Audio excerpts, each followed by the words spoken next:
With all of the top Puerto Rican champions, we mentioned some of them like Juan Laporte, Edwin Rosario, and Wilfredo Gomez and Wilfred Benitez.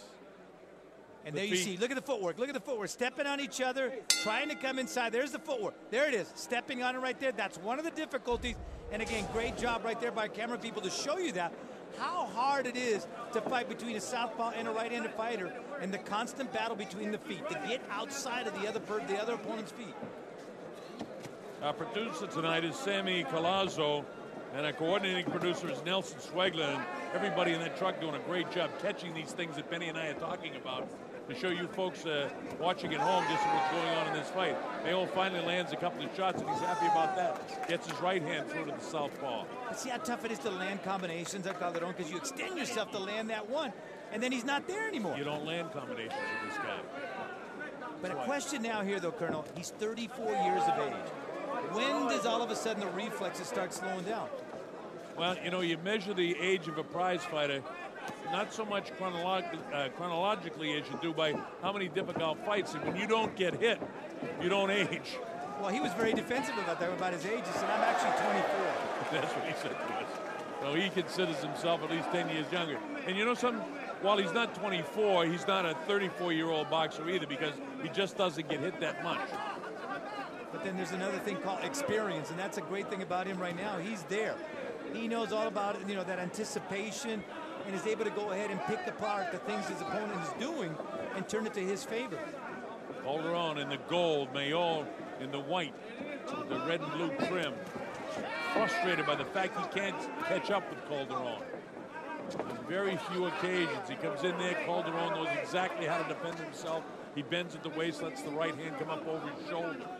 Well, that's when you know these fighters are small, when the referee can actually cover both of them from certain angles.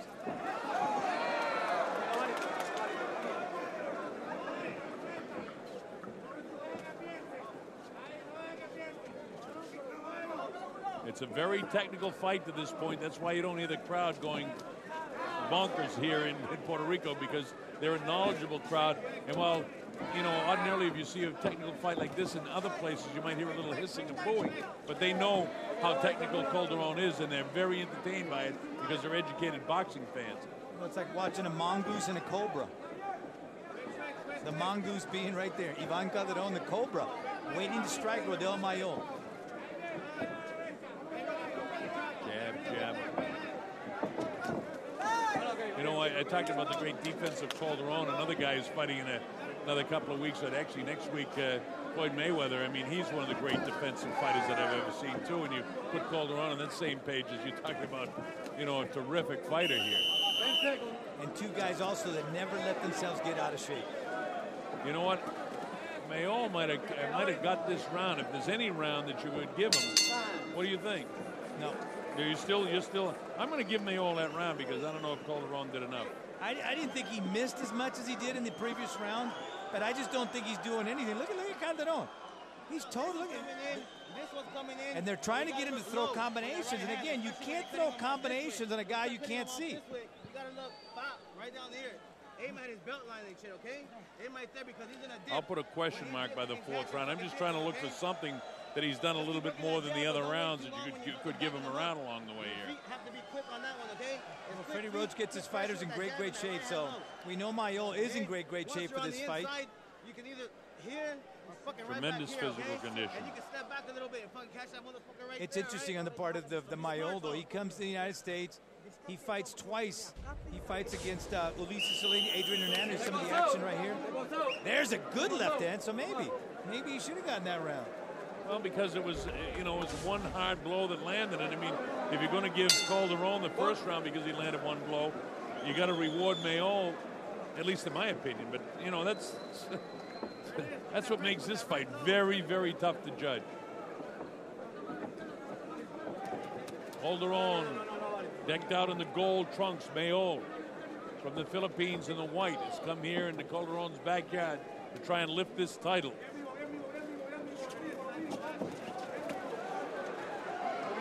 Mayol stepping on that gas, trying to get there first like his plan was at the beginning of the fight. Heads came together again, and luckily it's not around the eyes that the heads are coming together. It's up in the, you know, in the temporal area, in and in the skull that the heads seem to be bouncing off each other. Nobody's got it around the eyes yet. I got to see that fight against Cáceres, and it was amazing how much bigger Cáceres looked than Calderon. They all look so much bigger than him. Well, he's 5 feet tall. Pascualito Perez, another great flyweight, also 5 feet tall. Slick, and oh man, look at this step. He steps to his left and back to his right. And again, is there a frustrating factor for Mayol, who's really trying to hustle? But you know, Calderon told us this was the way he was going to fight this. He wasn't going to be to his old style. He wasn't going to be drawn in like he was in Madison Square Garden. And you know, don't forget, at this stage of the fight in Madison Square Garden, it was a draw. Yeah. And that's what I told him. That's what I asked him in the locker room coming out.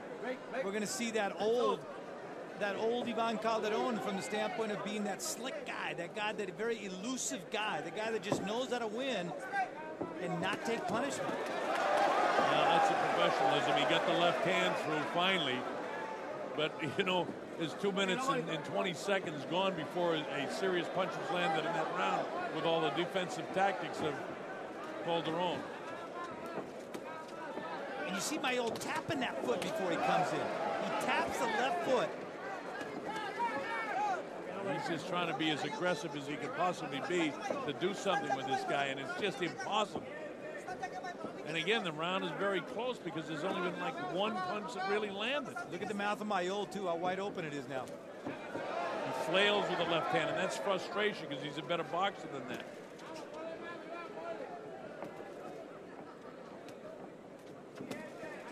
Uppercut on the inside by Calderon. This guy, that's a push, definitely a slip, and Luis Pabon right on top of it.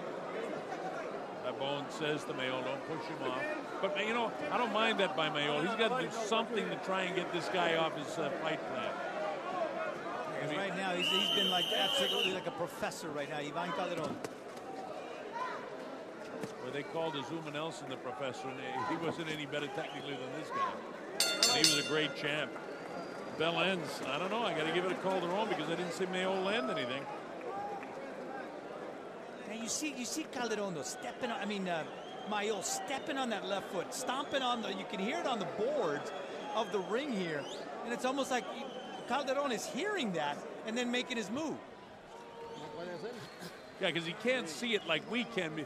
He's in too tight. We're coming up to the 6th round in the Coliseum of Puerto Rico in San Juan.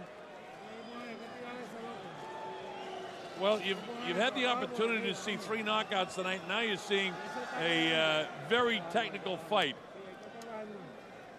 Juan Mercedes, 6th-round TKO over Bobby DeLuz in a super flyweight battle. A second fight, Carlos Negron in a first-round knockout over Larry Carter. Big, tall guy. And look at this replay here. There's your slip. That was the best offensive move so far by Mayol, was a push, though. And then Ramon Martinez won in a 9th round knockout over Fedor Viloria to retain his WBO super featherweight championship at 130 pounds. This is round 6, again scheduled for 12. Calderon slightly out in front in the fight in that he's slightly winning each round, and now Mayol seems to have changed his game plan a little bit, trying to catch up with this guy more. And he's trying to throw combinations, because that's what he's trying to do. Try to get a little bit tighter and throw combinations.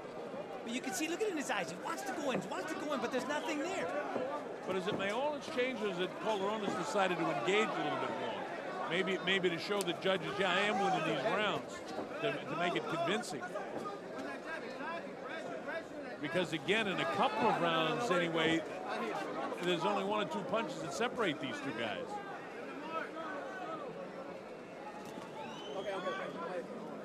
Look at the look at this guy's face. I mean, this is his office. This is where he likes to be. I'm talking about Calderon. And boy, I tell you what, he is a businessman. Have you ever heard a fighter actually say to you 3% is what the WBO is going to take from me, so therefore I don't want to fight for all those belts at one time and lose 12%. Yeah, he wants to win all the titles, but he said after he wins them all, he'll just take one of them. Keep one. It's the first time in all these years, and this is, by the way, my 873rd world title fight, so I've seen a few of them come and go. This Calderon trying to do something, change up a little bit as Mayol comes in. But Mayo, again, the lack of landing punches went past the minute and 30 mark here in the 6th round. Trying to land now combinations, Calderon. I don't know. Hey, Benny, do you change up and just go wild? You know, just go, what do they say, go postal for around and try and catch this guy? Or he's just, you have to, because you know, I mean, the guy's got 6 knockouts in 33 professional fights. So you got to say, hey, I got to take my chances, and you got to go in there. Mayola's just waiting. The problem is, if you're a disciplined fighter like Mayola is, if you just go street for a second and try to catch up with him, if you can't land them when you're fighting technically, how are you going to land them when you start throwing wild shots? Or is the point just try to get lucky and do something to change the pace of the way this fight's going? Yeah, because if you go here, it's going to be Calderon all the way. But, of course, there's 30 seconds left in this round, and it's not a hell of a lot of difference in this, you know, and what's going on, except, you know, Mayo continues to come forward and Calderon continues